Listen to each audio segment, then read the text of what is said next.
temos um tema, assim, vamos entrar no capítulo 7 do nosso livro, Clinical Governance, um livro incrível, realmente bastante esclarecedor em diversos pontos, e principalmente no que tange à questão do esclarecimento da governança clínica, já que é um tema bastante obscuro ainda para muitas instituições. Tá? Então, hoje vamos iniciar o nosso capítulo 7 e vamos entender um pouco sobre o impacto da governança clínica no NHS. Primeiro, só relembrar, NHS é o National Health System, que é, na verdade, a ANS da gente. Né? Então, ou seja, aqui a ANS deles chama-se NHS, aqui no Brasil chama de ANS, que é a Agência Nacional de Saúde. Também temos a Anvisa, que está ali pareado junto com eles, mas eu vou falar um pouco mais da ANS por conta da questão dos planos de saúde. Então, eu vou fazer um paralelozinho e trazer algumas informações relevantes para vocês, porque o que acontece lá, o que já aconteceu lá na Inglaterra, na Europa, nos Estados Unidos, é o que a nossa agência está buscando para o Brasil. Então, quando eles promovem essas questões, eles estão, na verdade, também buscando esses resultados, esses mesmos resultados. Então, vamos entender que resultados são esses que eles obtiveram e que, no Brasil, as nossas agências estão correndo atrás para que seja realidade. Primeiro, só para a gente relembrar, né, como é que a governança aprimora a qualidade e a segurança no serviço da saúde, certo? Essa é uma pergunta interessante, porque até então, na visão dos brasileiros, a segurança e a qualidade dos serviços de saúde sempre foi algo que estava em prol do profissional e da infraestrutura. Então, até então, era assim que se enxergava a qualidade e a segurança nos serviços da saúde. Por quê? Porque por uma questão de lógica. Se eu tenho os profissionais na saúde e eles são competentes, são bem preparados, naturalmente eu vou ter um bom serviço, uma boa segurança. Isso parece óbvio e parece lógico. Porém, os profissionais da saúde, é difícil da gente monitorar e controlar todas as suas ações.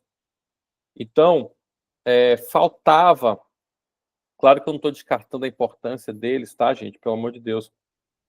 Óbvio que eles continuam sendo importantes para a qualidade de segurança. Mas faltava uma perninha, faltava um pedaço que pudesse ser um ponto, digamos assim, um contraponto ao processo todo da qualidade de segurança no serviço da saúde, que é a governança, que é quando eu tenho um sistema, um conjunto de regras e uma sistemática para fazer essa verificação, para apurar essas informações e com isso, ter esses pontos. Então, por conta disso, a governança clínica ganhou pujança e lá fora e, claro, está reverberando aqui dentro. Então, hoje, o que a gente vai falar? Basicamente, a gente vai compreender o impacto, né, como foi da governança clínica na NHS, que seria a nossa ANS aqui no Brasil, a ANS e a Anvisa. É porque a Anvisa ela pega um pedacinho, tá? É porque eu falo Anvisa, porque a Anvisa ela é muito mais ampla, mas tem um pedacinho da Anvisa que é parte da NHS, que é essa que está interfaceando com as práticas as práticas corretas da assistência à saúde. Explorar como essa abordagem melhora, tá? E analisar os desafios e benefícios da implantação desse modelo. Então, primeiramente, só relembrando, eu gosto sempre de bater o conceito, porque às vezes, de uma semana para outra, isso pode se dispersar, então, e consolidar, eu aprendi que a mãe do aprendizado é a repetição.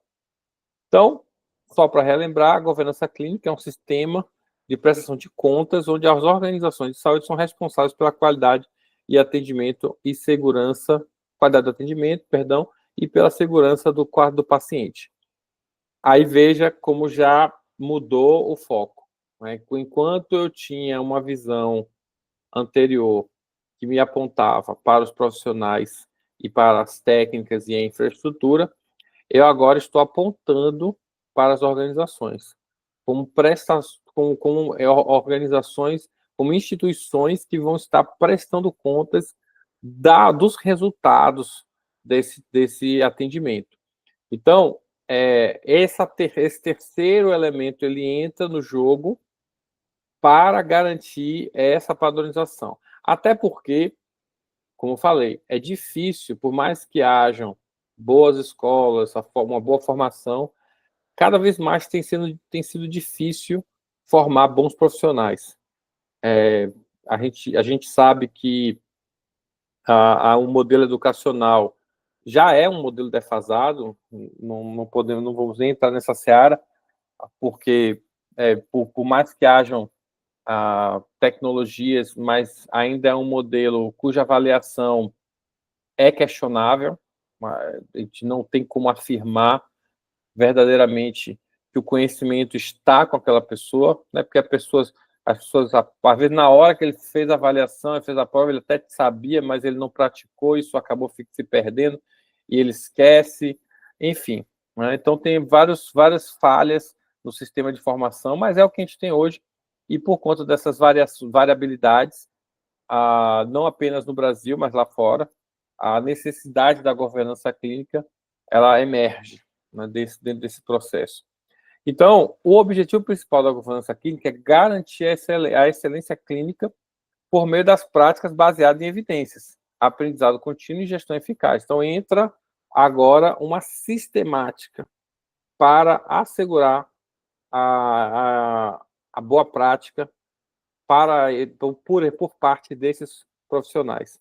Então, esse é onde é nesse ponto que a governança vem para contribuir com todo o sistema de saúde do país. E aí, os principais elementos, nós temos a melhoria da qualidade, porque se eu tenho um profissional onde eu não apenas estou atribuindo a ele a importância da qualidade, mas estou colocando em anexo um sistema de governança que vai estar fiscalizando as práticas, ou seja, descentralizando o que seria, de repente, papel dos conselhos dos conselhos de classe, como o Corem, como o CRM, tirando da mão deles, descentralizando isso e trazendo para a organização, até porque ela é parte corresponsável do resultado final. Não adianta eu achar que o resultado final é culpa do médico ou é culpa do profissional de saúde, mas eu tenho que entender que a empresa é corresponsável também.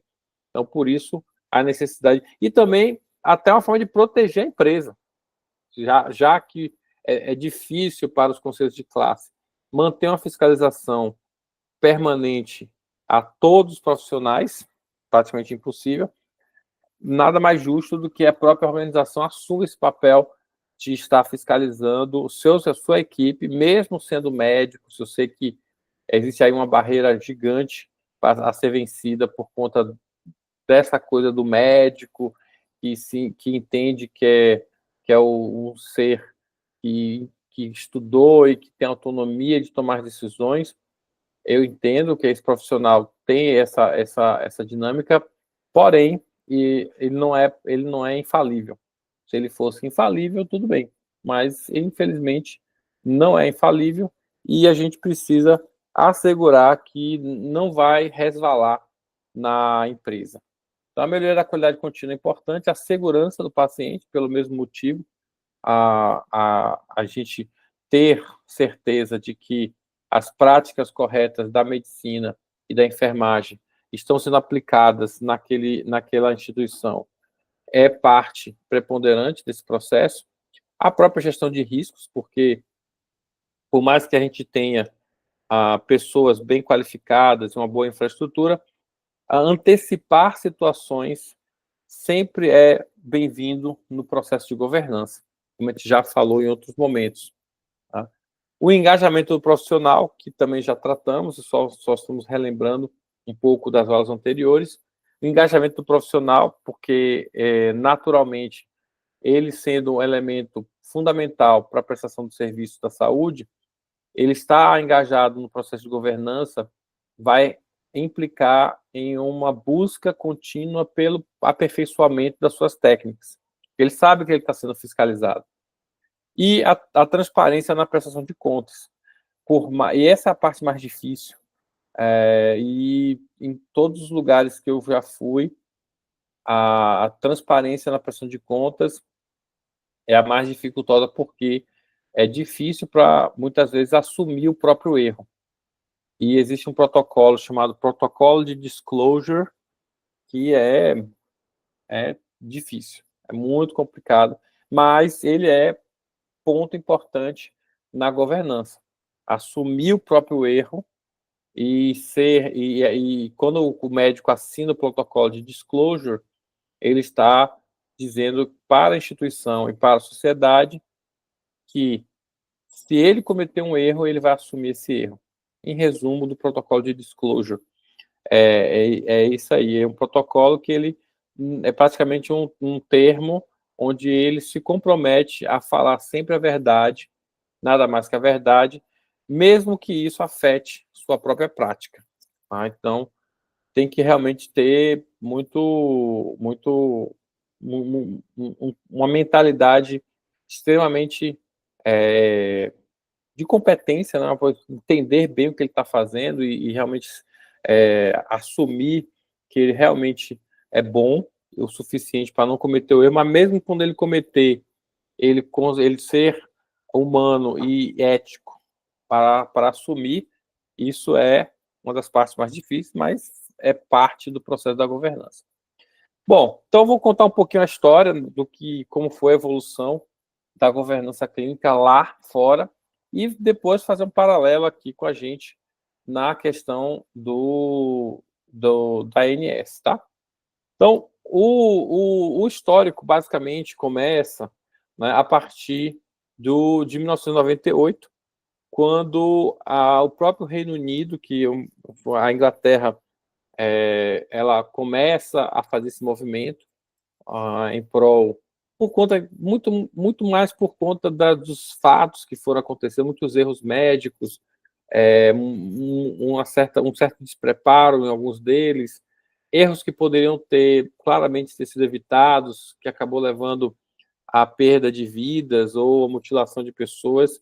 Isso começou a incomodar o governo, e a Inglaterra se viu colocada numa posição de tomar uma ação. Não dava para continuar mais assim, e isso precisava mudar. Então, a Inglaterra traz, em 98, o conceito de política de saúde, onde se começa a fazer esse movimento todo. É o start, a primeira semente que leva ao movimento que vai levar à governança clínica. 2 anos depois, é criado o National Institute for Clinical Excellence, o NICE, na verdade, né? Até meio que NICE em inglês significa legal, é meio que um acrônimo para justamente justificar o objetivo, né, de realmente ser uma coisa legal, uma coisa boa.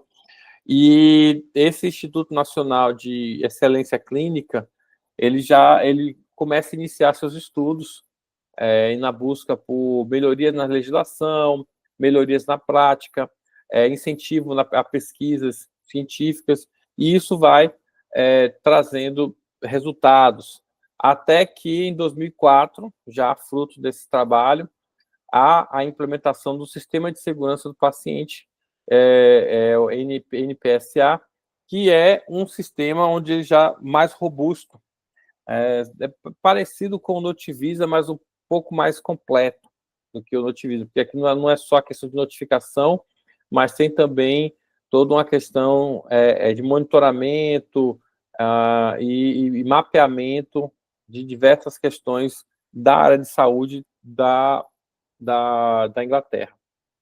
Isso vai se avançando, esse foi um grande passo, um grande avanço no processo deles de implementação desse sistema de segurança, e em 2010 ocorre a expansão da governança clínica para toda a prestação de serviço. Começa a se ensaiar alguns pontos, ainda centralizado no governo, e em seguida isso vai ganhando força, e eles começam a perceber que tem ali sim algo que poderia complementar, que até então estava muito na mão dos profissionais e da própria infraestrutura das empresas, sendo que claramente não estava tendo sucesso.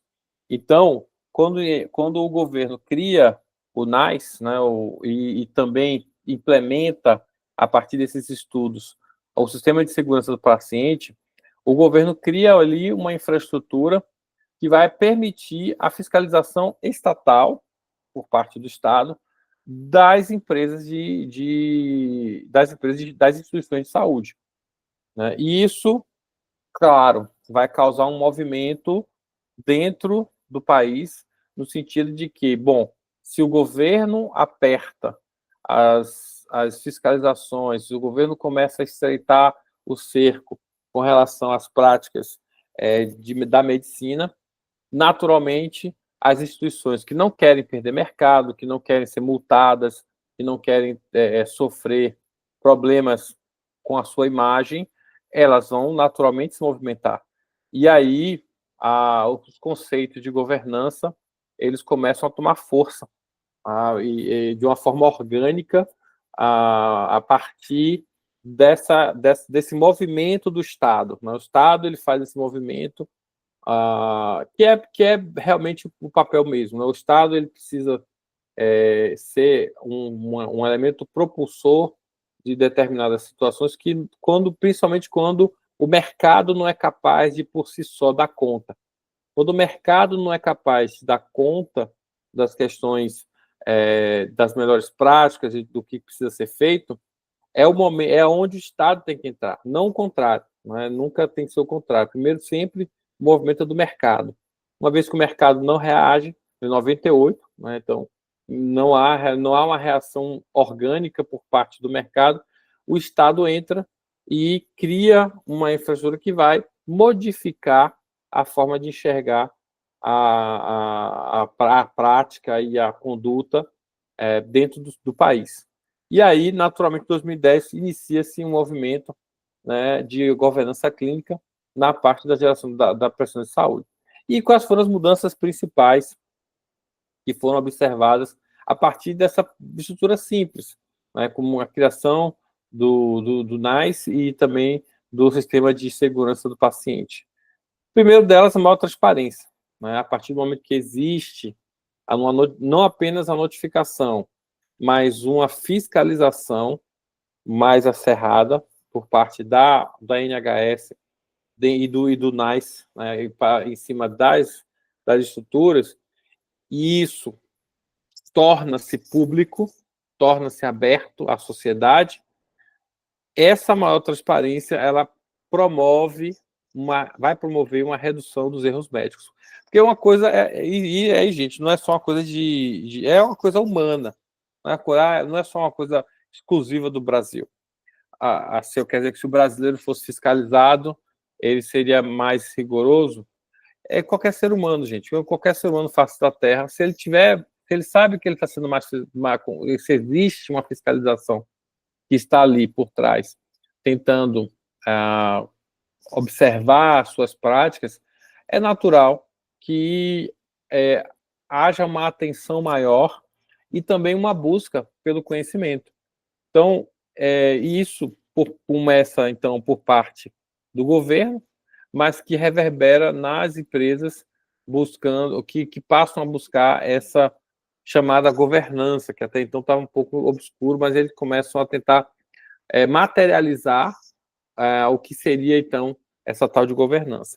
Isso vai promover a maior transparência nos médicos, uma padronização dos processos baseados em evidência.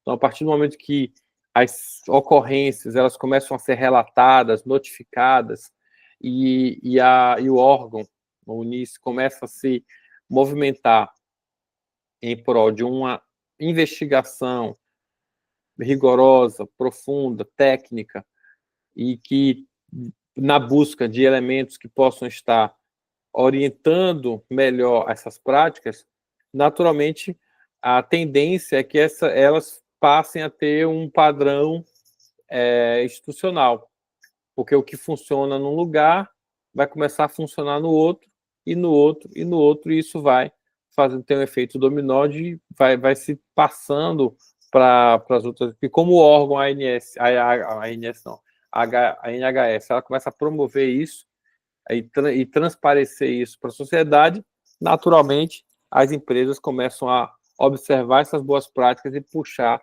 para os seus órgãos. Isso causa um movimento nacional proativo na busca dessas padronizações. E aí nós temos a implementação de auditorias clínicas, né? Ou seja, no processo da governança, até para que você tenha realmente todas as informações, para que você tenha realmente todo um trabalho por trás que possa apontar para um caminho de tratamento mais adequado, as auditorias elas passam a ser uma ferramenta indispensável. Porque na hora que você faz as auditorias clínicas, e aqui essas auditorias elas são relatadas, são reportadas para o Estado, tudo isso vai criando uma massa de dados, uma massa de informação que, para efeitos de estudo e de definição de boas práticas, isso faz toda a diferença, porque os erros que acontecem em um e os acertos que acontecem no outro, tudo vira dado para o governo tratar e estabelecer novas medidas. E aí essas medidas vão vir através de legislação, talvez outras venham como uma difusão de boas práticas, mas o que importa é que todas as pessoas envolvidas, tanto os órgãos, as pessoas, os profissionais, os próprios pacientes também ficam cientes, tudo isso gera um movimento positivo de conhecimento para todas as pessoas. Então, essa é a auditoria clínica, ela não nasce do nada, ela nasce a partir desse movimento de buscar uma investigação mais aprofundada. Claro que isso, lá na frente, vai ser absorvido, né, pela governança clínica como algo obrigatório. É por isso que a gente fala tanto da auditoria clínica dentro de um processo de governança, porque foi um ponto-chave para o sucesso da governança clínica lá fora. Agora sim, óbvio, né, uma auditoria clínica feita com bastante rigor, uma auditoria feita por profissionais experientes, capacitados. É óbvio que existem algumas premissas que estão por trás dessas auditorias, então não é de qualquer jeito, mas existe sim um formato mais específico. Atualmente, até então, existem dois modelos de auditoria clínica, que a gente vai falar ainda mais lá na frente, que é a auditoria Trace,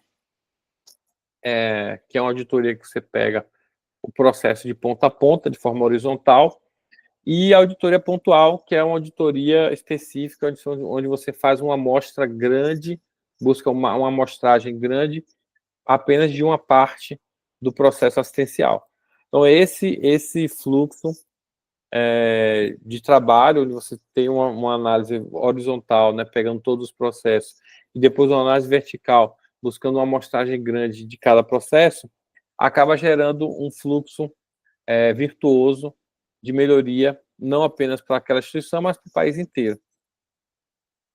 E aí, no final, o que nós vamos ter? Nós vamos ter a confecção dos componentes da governança clínica, os componentes básicos, elementares, que vão estar regendo, e que a NHS, ao final de todo esse processo, ela consegue entender finalmente aonde a governança clínica precisa estar. E aí, alguns pontos indispensáveis são preconizados pela governança clínica lá fora. E aí eu vou começar a fazer algum paralelo com a ANS aqui também, tá? Na segurança do paciente, eles perceberam que houve uma redução muito grande dos riscos e dos eventos adversos. Na medida que as investigações, os tratamentos, as notificações, elas foram acontecendo e as ações foram sendo implementadas, os problemas, as causas desses problemas, eles foram aos poucos sendo sanados, sendo resolvidos.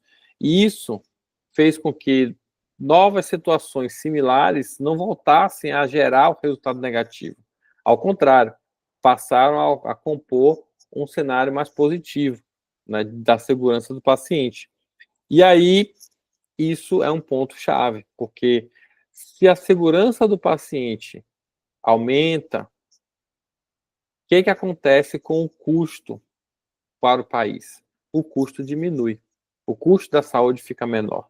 Porque quanto mais rápido eu puder curar o paciente, resolver o seu problema, e melhor ainda, não gerar novos problemas para esse paciente, naturalmente, ele não volta a acessar o sistema de saúde, seja ele qual for, privado ou público. Porque não importa, tá, gente? Eu sei que às vezes a gente foca muito no custo para o país em termos da saúde pública. Mas quando a privada também tem um custo alto, isso naturalmente reverbera negativamente no custo do país em termos de saúde pública. Por quê? Porque, de alguma forma, essa pessoa ela vai estar gerando despesas no INSS, ela vai estar gerando outras despesas, porque a empresa não tem aquela pessoa que, se for uma mão de obra ativa, aquela pessoa não vai estar disponível, ela vai estar doente, aí a empresa tem que correr atrás de outra pessoa, e isso vai para o INSS, e aí vai todo um custo que vai, de alguma forma, reverberar para o país. E aí, aquela coisa da visão de nação, né? Que eu acho isso bacana lá fora, e a gente, infelizmente, no Brasil, tem que se vocês não concordarem, vocês no final podem pontuar, mas eu não enxergo no nosso país ainda um projeto de nação. Eu não enxergo o nosso país sendo administrado no longo prazo. A gente tem muita dificuldade de ter governantes que possam olhar o nosso país no longo prazo, ou seja, além do horizonte daqueles 4 anos em que eles vão estar no poder. Eles apenas olham o projeto plurianual, que é aquele projeto dos 4 anos. Findado esses 4 anos, o próximo governo que pense uma nova forma de dar continuidade. Só que, às vezes, isso é modulado por questões políticas. Então, não vemos uma preocupação do governo com um horizonte mais longo, que é uma diferença grande dos políticos europeus, norte-americanos e de outros países também de sucesso, que é essa preocupação com o resultado final. Então, quando tem uma agência como a NHS, que está preocupada, e até na época que implementou-se as agências, fazendo aqui um parêntese, eu até pensei que isso iria acontecer. Na hora quando a gente viu a criação da Anvisa, ANS, ainda na época do governo de Fernando Henrique Cardoso, eu achava que o Brasil iria para esse caminho através das agências, mas me parece que isso ainda não conseguiu ser consolidado. Enfim, a NHS, então, ela passa a ter uma visão mais ampla, né, da segurança do paciente. Então, se eu consigo promover isso, se eu consigo reduzir riscos, se eu consigo reduzir os eventos adversos, aquela pessoa fica mais barata para o país. Aquela pessoa ela não tem um custo tão alto. E, obviamente, a sobra de verba, quando ocorre para o governo, isso pode ser revertido em redução de impostos, né? Ou aplicação em infraestrutura e outras melhorias. Ou seja, é um benefício que ele retorna para a sociedade. Então, essa preocupação com a segurança do paciente é fantástica.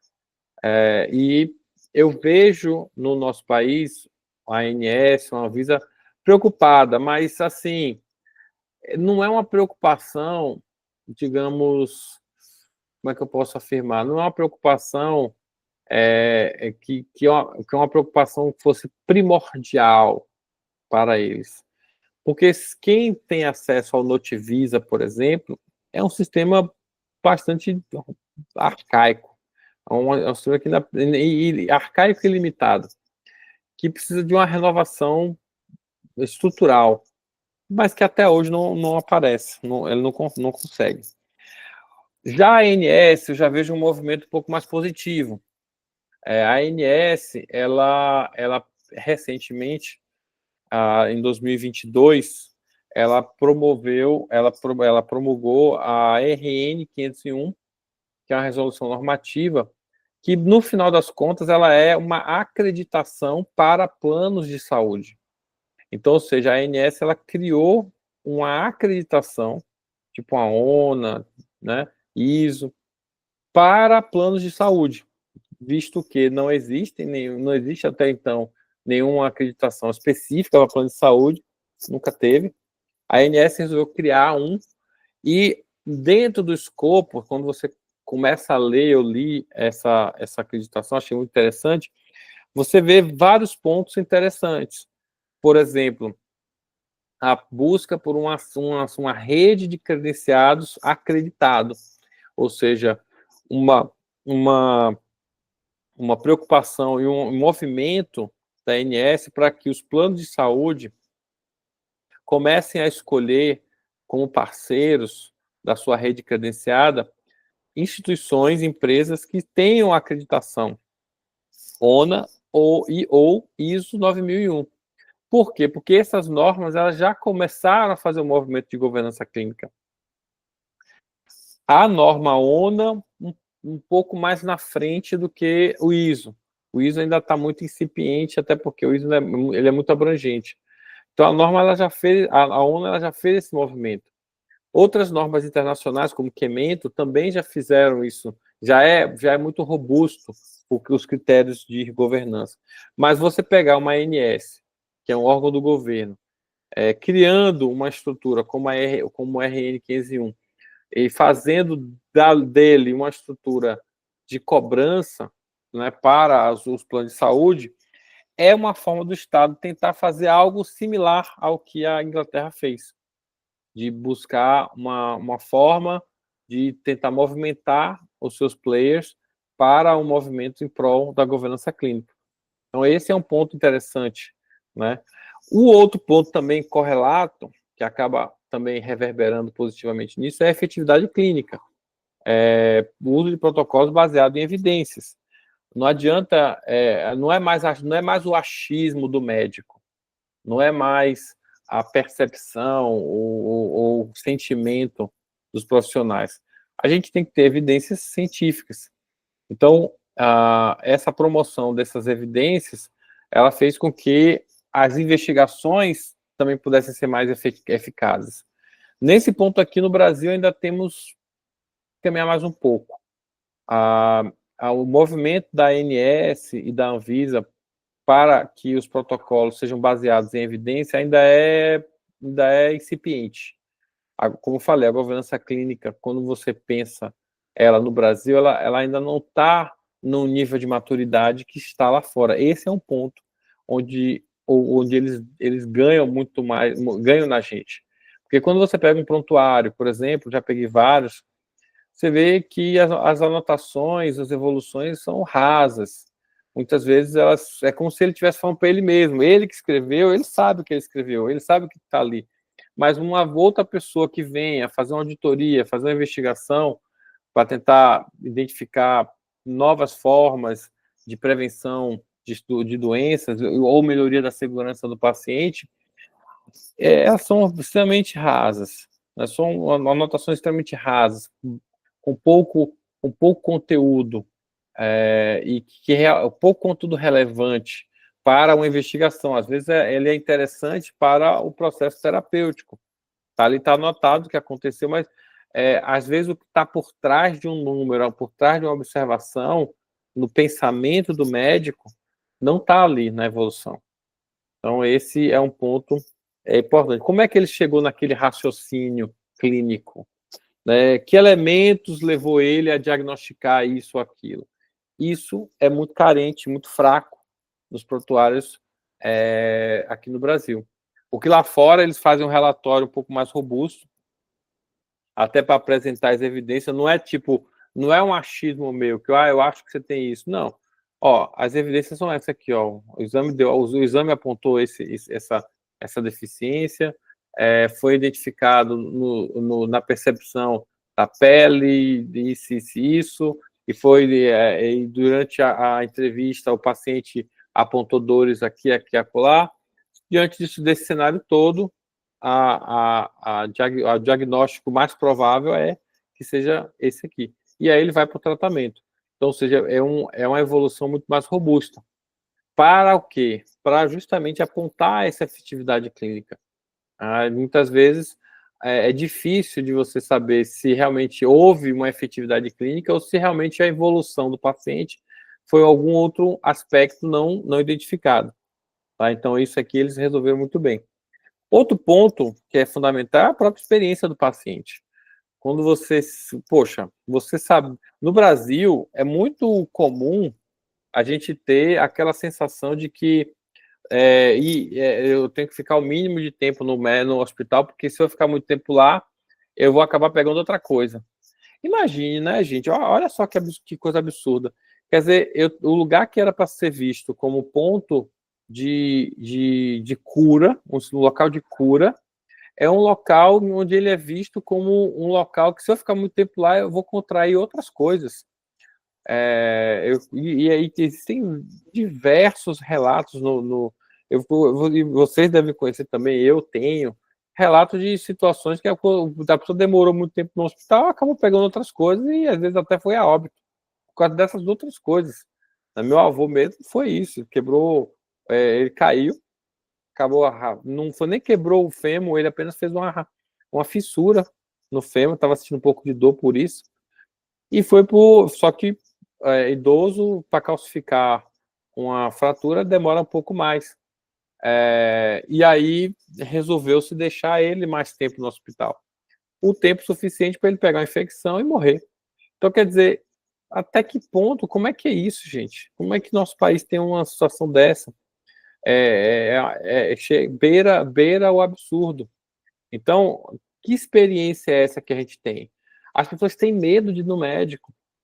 No Brasil, nós temos medo de encarar o médico, nós temos medo de uma cirurgia, nós temos medo, mas esse medo não vem do nada. Esse medo vem dos relatos que a gente observa. Então, quando como no Brasil a governança clínica é algo ainda incipiente, o reflexo disso em um aumento da insegurança do paciente e da baixa efetividade clínica, porque as pessoas não conseguem ficar curadas e acabam pegando coisas pior, gera na população desconforto. Não é? Como é que eu vou ficar satisfeito? Como é que eu vou... Da onde eu vou tirar coragem para poder ir para um sistema, mesmo privado?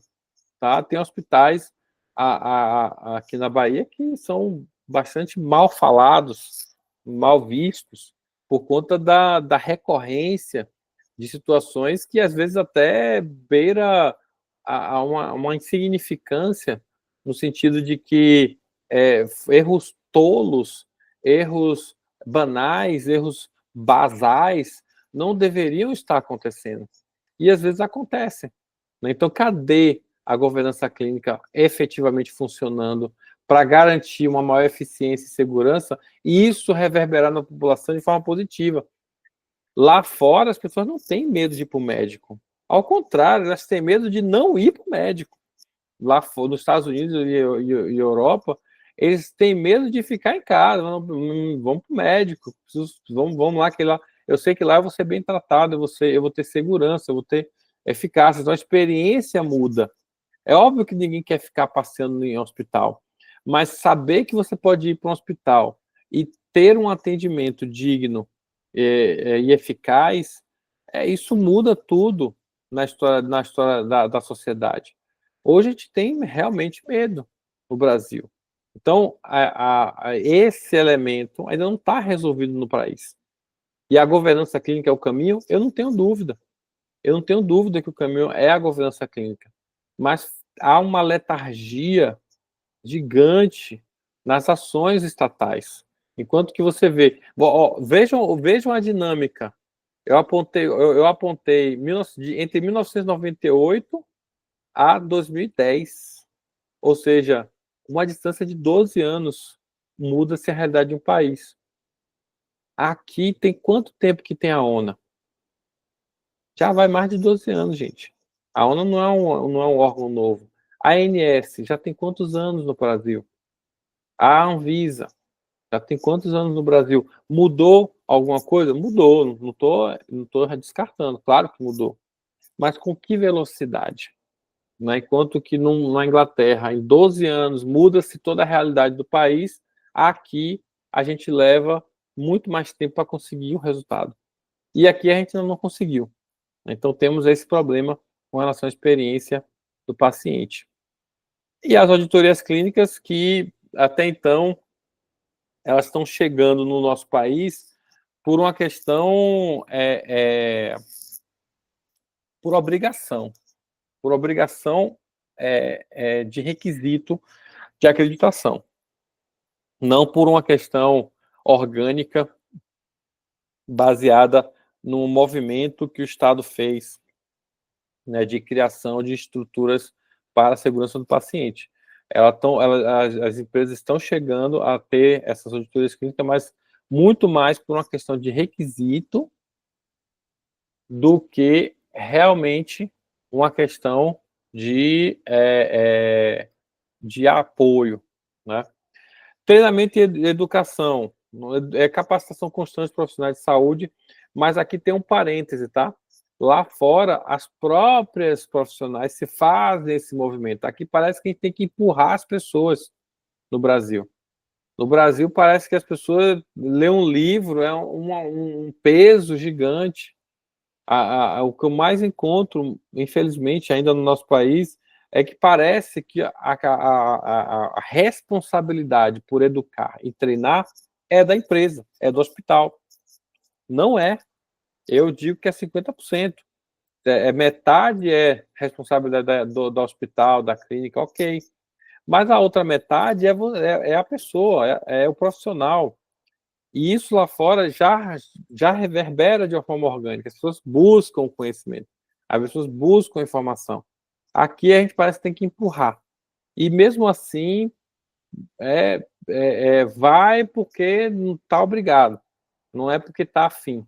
E aí, quando você vai obrigado, sem ser porque está afim, e aí eu fico aqui questionando, né, pensando aqui, questionando a qualidade da retenção dessa informação, desse conhecimento para esse profissional. Né? Então, o engajamento das pessoas ainda é muito fraco no Brasil. Eu acredito que ainda muito em função não apenas do Estado e dos conselhos fazendo a fiscalização ainda aquém do necessário, mas também pela própria formação educacional do nosso país, que não promove a retenção do conhecimento. Né? Gestão de riscos, que esse aqui também é um outro ponto primordial no processo da governança, porque não adianta eu apenas resolver o que já aconteceu, mas é possível se antecipar e prever modificações. Aqui também é um outro ponto que no Brasil, infelizmente, a gente só faz porque a ONU está pedindo.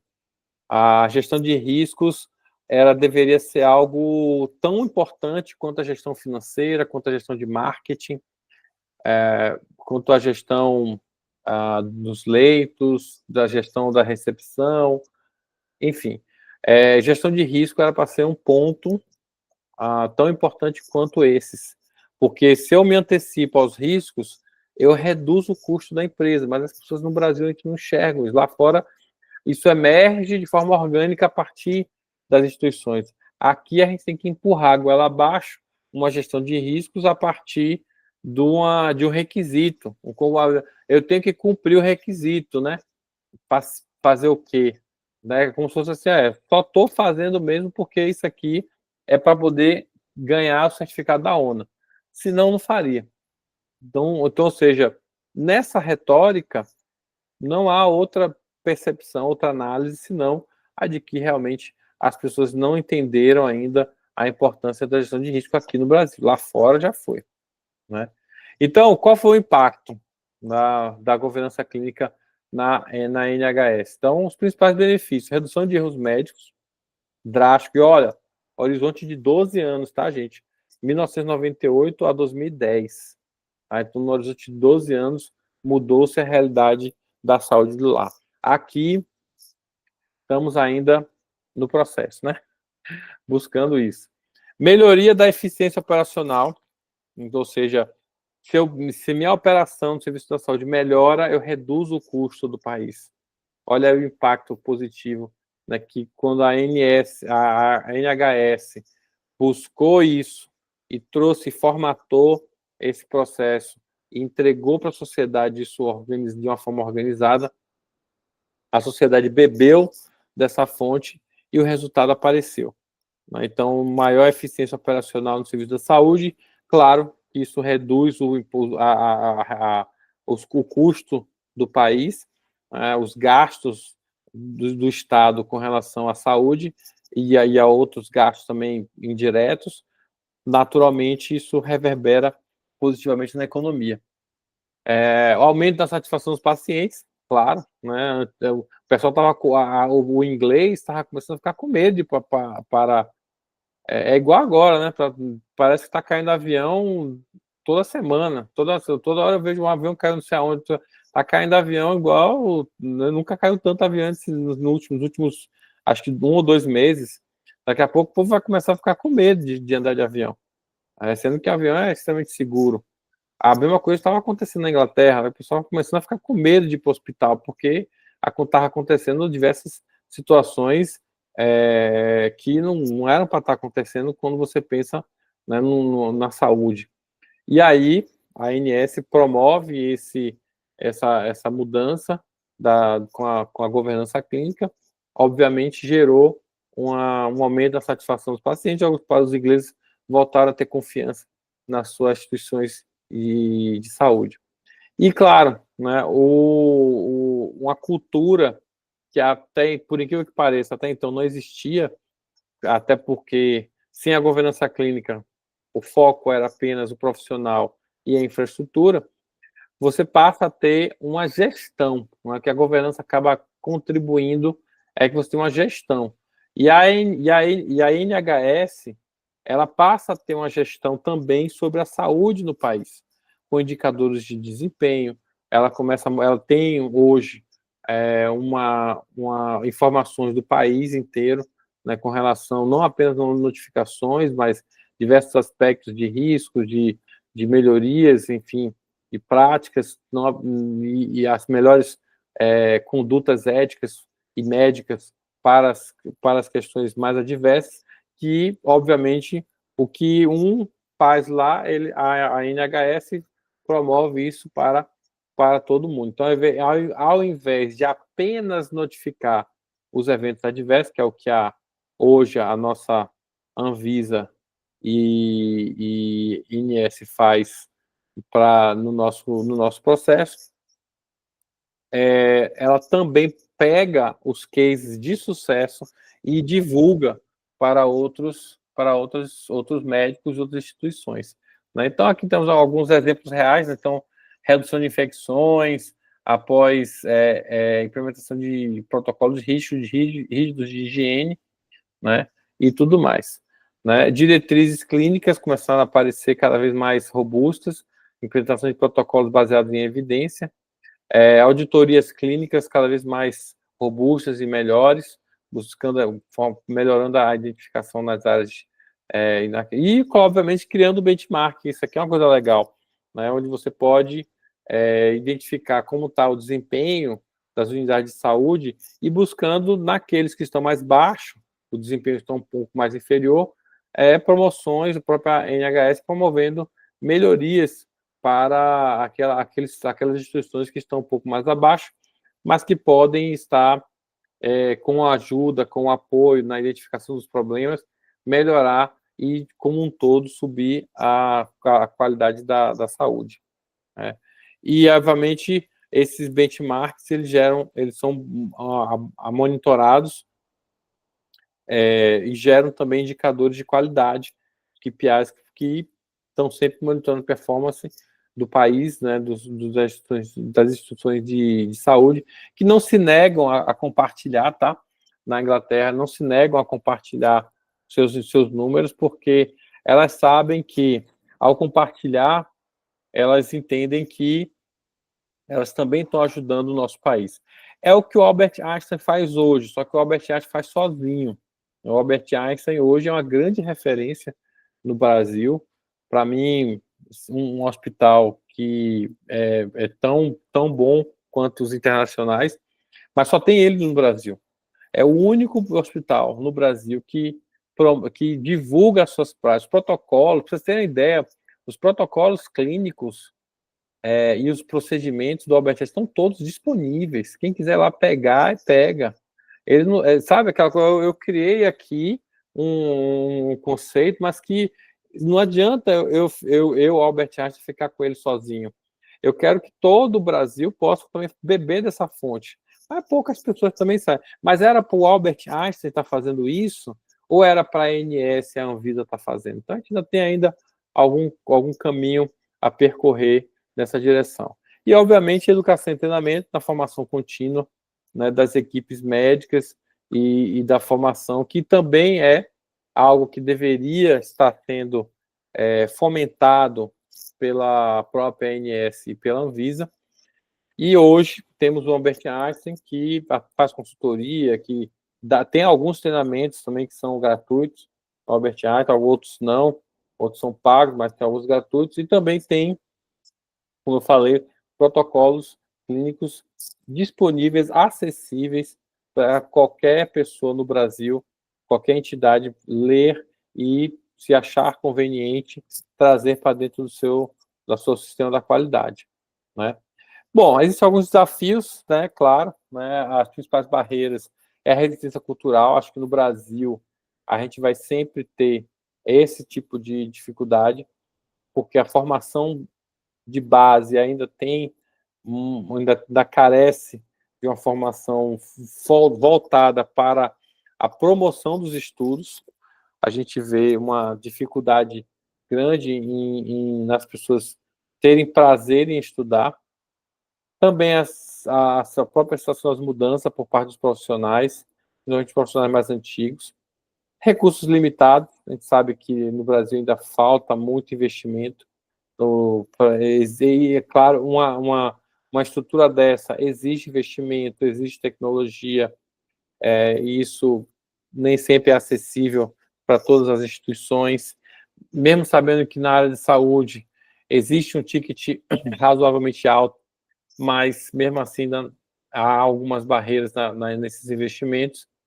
Dificuldade de mensuração, hoje existe, apesar de haver a Notivisa, e as notificações são compulsórias, por lei, é obrigado a notificar, mas ainda assim existe muita subnotificação, tem gente que nem sabe que é obrigatório, tem gente que não tem nem acesso à Notivisa, né? Então realmente fica muito complicado para a gente fazer, para se implementar. Mas existem algumas soluções, né? Então é possível que a empresa, e aí é onde cada um de vocês pode estar, porque o governo, o Estado, não dá para a gente mexer nisso. Mas o que dá para você fazer aí na sua empresa, no seu hospital? Programas de conscientização, ou seja, pode fazer semanas, palestras, sensibilização, placas nos murais, para ir sensibilizando as pessoas sobre a importância da governança clínica. Buscar investimentos em tecnologia para facilitar as auditorias e o monitoramento da qualidade, principalmente na geração de indicadores na própria percepção das auditorias.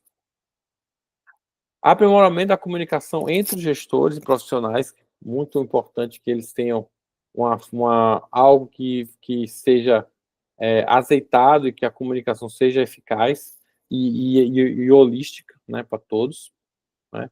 E, claro, os benefícios para os profissionais de saúde, né, para os profissionais de saúde, maior segurança, redução de estresse, melhoria da eficiência. Gente, é muito bom trabalhar em um hospital que tem governança clínica bem estruturada, né? Principalmente de saúde, todo o benefício que a gente imagina, né? Redução de custos, com readmissões hospitalares, que isso realmente aumenta muito o custo do país, aumento da eficiência operacional, redução de custo com material também, o próprio tempo da pessoa em leito diminui, maior transparência e credibilidade, né, para a população, né?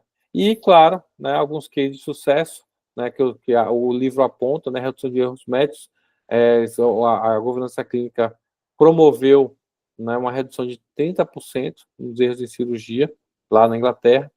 O uso de feedbacks em tempo real melhorou a comunicação entre médicos e pacientes, né, e a própria gestão de risco, que reduziu 40% quando você trabalhou em implementação de treinamento em segurança do paciente, por conta da gestão de riscos, reduziu o 40% o número de incidentes. Então, se deu certo lá, gente, vai dar certo aqui também, né? Então, o que a gente pode concluir é que a governança clínica realmente melhora a segurança e a qualidade, principalmente no país como um todo, a partir do Estado, mas na sua empresa também vai melhorar. É claro que ainda existem desafios, né, para a resistência organizacional, mas nada que uma boa liderança, um trabalho de formiguinha ali, ou tete a tete, não possa resolver, tá? Benefício aos pacientes, profissionais, gestores e melhores práticas, né, redução de custos, tá? E vou deixar aqui para vocês uma pergunta reflexiva, né? Como podemos aprimorar a governança clínica em nossas instituições de saúde? Partindo de nós mesmos, tá? Do governo, existe já um movimento, mas o governo tem a velocidade dele. Mas você, o que você pode fazer para aprimorar a governança clínica na sua instituição de saúde? Então fica aí a reflexão, tá?